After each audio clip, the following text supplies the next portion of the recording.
continuando a falar um pouquinho das PLEs, algumas perguntas, né? Às vezes a gente se depara, né? Posso alterar a PLE? Acredito, inclusive, que a gente já falou bastante, né? Que a PLE só pode ser alterada, né, entre a aprovação na plataforma Brasil e qual é o momento? No momento de apresentação da documentação do processo licitatório. Portanto, a gente tem a primeira PLE, aqui é aprovada na plataforma, né? É aprovada, é feito o aceite do projeto. E após isso, o momento de alterar é após licitação. Portanto, a PLE já com os preços licitados, atualizados, é possível fazer as alterações. E como nós falamos, né, é uma alteração a quatro mãos. E uma observação, né, que a partir de 17/5 desse ano, 2021, as documentações de licitação já estão sendo inseridas na plataforma Brasil, inclusive com as informações da PLE licitada e definitiva. Outra informação também, ó, quem deve fazer a PLE licitada? Bem, na nossa visão, inclusive, a gente volta, né, ao mesmo tema, por isso justamente para a gente ratificar a importância desse acordo, né? Aí é recomendado que a PLE, já com os preços licitados, seja realizada junto à empresa ganhadora, pois a PLE é um acordo entre as partes, quanto à forma de acompanhamento da obra e, consequentemente, de pagamento. Portanto, a empresa deve ter ciência da forma que ela vai ser cobrada e da forma que ela vai receber. Portanto, ela só vai começar a receber quando os eventos estiverem propriamente concluídos, 100% concluídos. Portanto, é como a gente falou, né? Ou está zero ou está totalmente concluído. Não existem valores intermediários num evento, né? Então, o evento só é considerado concluído totalmente feito, 100% dos serviços previstos executados. O vídeo acaba sendo datado de junho de 2021 e a informação não é oficial, lembrando, lá no início que a gente disse, não é algo realmente promovido especificamente pela Caixa. São dois colegas, engenheiros civis, que estão realmente tentando facilitar e promover a informação, na nossa visão, para facilitar, e a nossa visão e leitura do que está público. E agora a gente vai mostrar um pouquinho um exemplo de uma PLE a partir da planilha múltipla. Nós vamos passar algumas abas da planilha múltipla para ter mais familiaridade e mostrar como é simples realmente fazer uma PLE, tá certo? Primeiro nós vamos mostrar uma já preenchida com toda a parte do orçamento lançado, tá certo? Vamos alternar aqui agora a tela para mostrar para vocês. Pronto. Primeiro, a gente vamos para a primeira aba da planilha múltipla, onde a gente tem a versão dela. E o primeiro ponto que a gente faz a atualização, né, é sempre, nesse caso aqui, a gente está mostrando a PLE proposta, né? Portanto, a gente pode estar ou proposta ou licitada. Nesse momento, nós vamos falar da proposta, mas a licitada é apenas alterar esse item e incluir os preços licitados. Mas a gente é sempre uma sequência, portanto, precisa ser primeiro lançado a PLE proposta, consequentemente, na sequência que nós vamos apresentar. Aqui nós vamos agora para a aba dados. Aqui é um exemplo aqui, portanto, a gente deixou aqui já, pode ser para qualquer um tipo de empresa. Aqui a gente colocou Pernambuco, mas qualquer estado, então não tem nenhum tipo de limitação. Aqui são alguns exemplos. Então, são as informações que a gente preenche. Então, algumas informações são necessárias, né? Se é desonerado ou onerado, a data base do orçamento. Aqui são essa aba tem as informações entre as versões, o que alterou em cada uma delas, a gente vai passar rapidamente.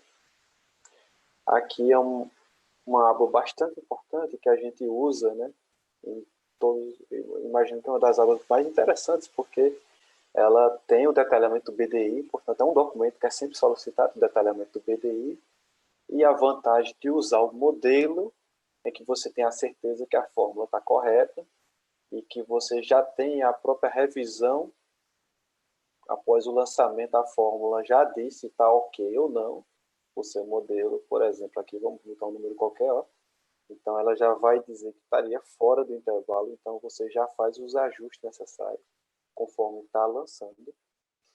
Portanto, isso é algo bastante facilitador, inclusive com esses pontos aqui das declarações, está mostrando aqui o passo a passo, mas o importante, ó, são as declarações que são solicitadas com relação ao INSS Portanto, você fazendo apenas a informação aqui de qual é a alíquota e qual é o percentual da incidência para o tipo de execução, né, para obras, e ele já vai ajustando os textos, consequentemente já deixa o seu documento pronto para ser digitalizado e impresso.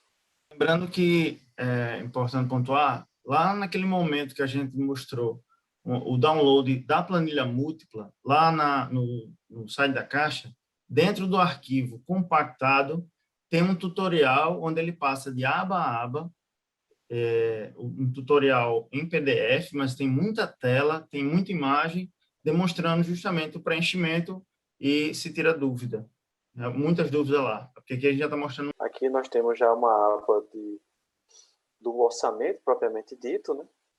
Onde é feito o lançamento durante a sua execução aqui dos códigos, dos seus níveis, se são serviços ou são metas, ou são os seus agrupadores, portanto é feito nesse ponto. Há também o lançamento aqui das informações em relação às quantidades, mas antes disso, uma informação, a gente precisa criar aqui as frentes de obra, portanto, são cada uma frente de obra do ponto de vista físico, né? Portanto, a gente tem as ruas, conforme a execução de cada uma, conforme as frentes de obra definidas. E aqui, por exemplo, a gente definiu que a rua A teriam 3 frentes de obra, então a gente delimitou fisicamente cada uma delas, que, por exemplo, trecho entre a rua 1 e a rua 2, entre a rua 2 e a rua 3 é outra frente de obra, e a rua 3 e a rua 4 outra frente de obra. Tem ruas que são menores, então a gente coloca uma frente de obra única. E aí, consequentemente, caso haja necessidade, é só apenas digitar rua H, por exemplo, e ele já abre o campo para você lançar os quantitativos que são obtidos a partir da sua memória de quantitativo. Lembrando que é muito interessante, e aquilo que Edson já falou anteriormente, da delimitação física ser feita por uma planta iluminada, para que não se tenha dúvida de que ponto exato fisicamente se trata a rua A do trecho entre a rua 1 e 2, apesar de escrito já demonstrar, já nortear muito bem o que está sendo considerado, onde está sendo considerado, mas é importante demonstrar realmente numa planta para que não se tenha dúvida fisicamente de onde até onde está considerado. E principalmente quando a gente tem uma obra que não é tão marcante, né? Por exemplo, fisicamente feito ruas, né? A gente está falando de uma obra de edificações, muitas vezes a sua frente de obra pode ficar não tão claro até onde você está considerando que é o bloco A, o bloco B, por exemplo. Portanto, é importante esse tipo de separação para ficar mais simples. Ou até se uma obra é bastante extensa, você pode definir um trecho da obra, da edificação, que vai ser uma frente de obra, outro trecho, mas sempre espacialmente. Então, o trecho inicial até sala 1, 2, ou XPTO, por exemplo, e aí você faz dessa sala até o restante do bloco, por exemplo. Então, você poderia fazer essas subdivisões, mas sempre espacialmente.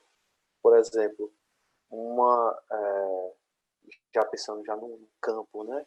Você poderia ter arquibancada do lado A e lado B, ou o lado B, se ela for muito extensa, pode ter lado B1, lado B2, por exemplo, e você fisicamente separá-la, justamente numa planta iluminada.